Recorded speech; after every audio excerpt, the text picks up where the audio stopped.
স্বামী স্ত্রী কিংবা স্ত্রী স্বামীর লজ্জাস্থানে উত্তেজনাবশত মুখ লাগাতে পারবে কিনা। অজান্তে যদি অজুর সময় ভুল হয়ে যায় সে অজুতে কি নামাজ কবুল হবে। এমডি নাইম হাসান আকাশ জানতে চেয়েছেন, অজান্তে যদি অজুর সময় ভুল হয়ে যায় সে অজুতে কি নামাজ কবুল হবে।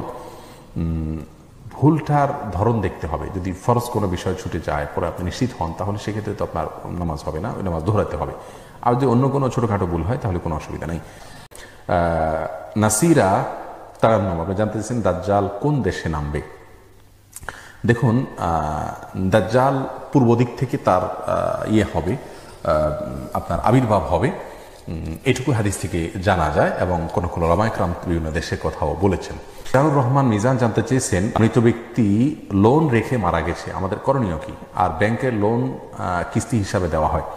মৃত ব্যক্তির লোন রেখে মারা গেলে তার যদি সম্পদ থাকে সেই সম্পদ থেকে তার লোন পরিশোধ করার ব্যবস্থা করতে হবে। যদি তিনি কোনো সম্পদ লোন পরিশোধ করার মতো রেখে না যান তাহলে সেক্ষেত্রে যা রেখে গেছেন সেগুলো দেওয়ার পরে উদ্বৃত্ত যে লোনটা আছে সেগুলো ওয়ারিশদের সামর্থ্য থাকলে তারা তার পক্ষ থেকে পরিশোধ করবেন। আর যদি সামর্থ্য না থাকে পরিশোধ করবে বলতে করাটা তাদের জন্য জরুরি নয়, করাটা তাদের জন্য উত্তম উচিত। যদি তারা না করেন তাহলে সেক্ষেত্রে তাদের কোনো গুনাহ হবে না। এর জন্য দায়ভার সংশ্লিষ্ট ব্যক্তিকে বহন করতে হবে।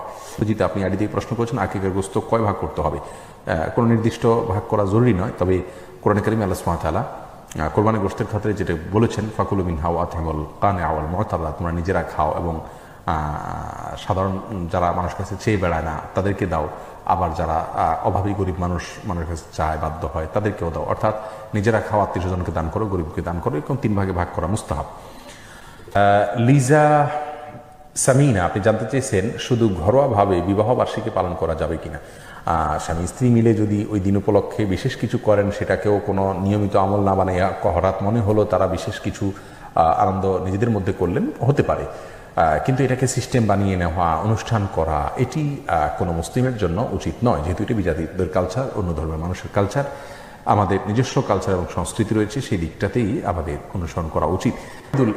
আপনি জানতে চেয়েছেন যে কোনো রোগী ঝাড়ফুঁকের জন্য নিয়ে গেলে বেশিরভাগ সময়ই তাবিজ দেয়, যা অনেক আলেম শিরক বলে। এক্ষেত্রে কোরআন হাদিস ভিত্তিক চিকিৎসা কি। কোনো রোগী ঝাড়ফুঁকের জন্য নিয়ে গেলে যারা তাবিজ দেন, তাবিজ দেওয়া এবং নেওয়া এটা রাসূল আকরাম সাল্লাল্লাহু আলাইহি ওয়াসাল্লাম সুন্নাহ সম্মত কোনো কাজ নয়। তিনি ঝাড়ফুঁক করেছেন, ঝাড়ফুঁকের দিকে আমাদেরকে অগ্রসর হতে হবে। এনাম আইমান সাকিব জানতে চেয়েছেন, অবাধ্য সন্তানকে কি বাবা মা সম্পত্তি থেকে বঞ্চিত করতে পারে। না, সম্পত্তি থেকে বঞ্চিত করার কোনো অধিকার নাই, এটা তাদের জন্মসূত্রে অধিকার। মা বাবা সন্তান অবাধ্য হলে তাদের গুনাহ বোঝা তারা বহন করবেন, কিন্তু তাই বলে মা বাবা তাদেরকে বাধ্য করতে পারবেন না, বঞ্চিত করতে পারবেন না, এটা না জায়েজ। আমাদের সমাজে প্রচলিত আইনে হয়তো এটা রয়েছে, তেজ্যপুত্র করা, ইসলামে এটা জায়েজ নাই। এসআই লাবিব মজুমদার জানতেছেন, জেনা থেকে বাঁচার উপায় কি। দেখুন, জেনা থেকে বাঁচার উপায় হলো জেনার কাছাকাছি না যাওয়া। যার সাথে কথা বললে, চ্যাট করলে, ফ্রেন্ড লিস্টে থাকলে জেনার দিকে আহ্বান হতে পারে, অগ্রসর হতে পারেন, সেখান থেকে দূরে থাকতে হবে। এটা হলো সবচেয়ে বড় বিষয়, মুত্তাকিদের সঙ্গে থাকতে হবে।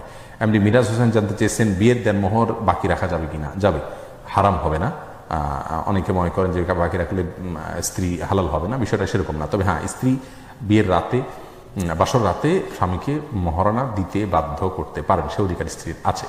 কিন্তু যদি প্রথমবার স্ত্রী বাধ্য না করেন তাহলে পরবর্তীতে আর স্ত্রী তাকে মহারণা মানে তৎক্ষণাৎ পরিশোধ করার জন্য বাধ্য করতে পারেন না।